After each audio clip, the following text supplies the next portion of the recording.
A bunion to most people is basically a bump that sits around their big toe. And really it's much more than that.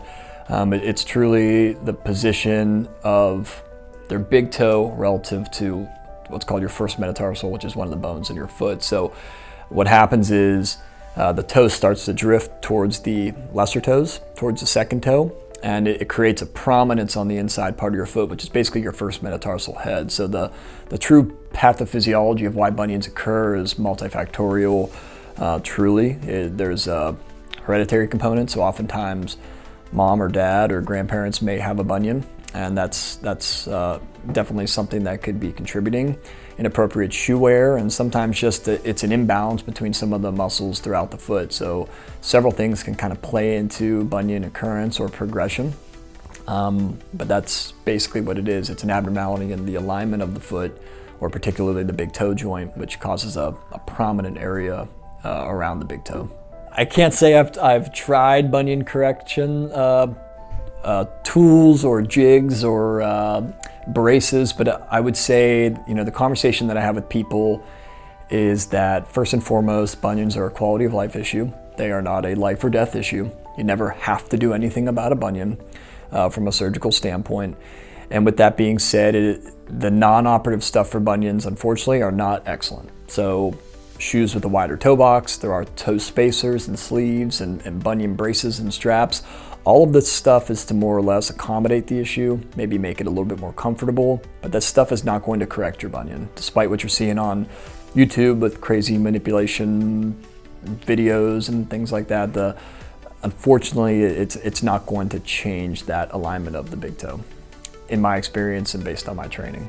From a surgical standpoint, there are literally over 100 different bunion surgeries. So there's no right or wrong answer as to how you treat them. It just depends on exactly what's going on. So for example, there's different ways to kind of grade or classify bunions, even as simple as mild, moderate to severe. So how severe the bunion is may dictate which of those surgical procedures is going to be the best for the patient. If there's instability at some of the midfoot joints, if there's malalignment at the midfoot joints, all of that plays into kind of this algorithm, which becomes a little bit more complicated than just saying, well, fix the bunion, because sometimes you have to change the position of the foot to allow room for a bunion correction, basically.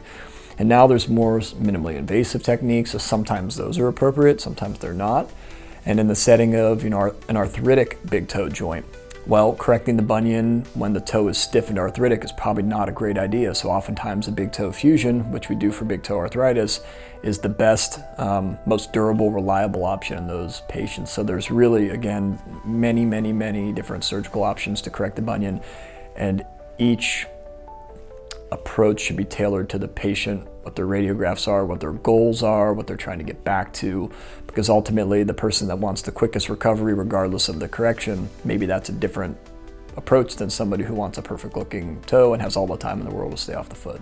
Bunions can recur, so arguably the biggest quote-unquote complication of a bunion surgery is recurrence. So it doesn't mean that it's always symptomatic for people. It doesn't mean that it's affecting their function or that they have to have anything else done, but yeah, recurrence, I tell my patients, is always a possibility, though it's certainly not our goal, and there's not a high percentage of these that do. It is always possible. The time to see somebody about a bunion is when it affects you each and every day.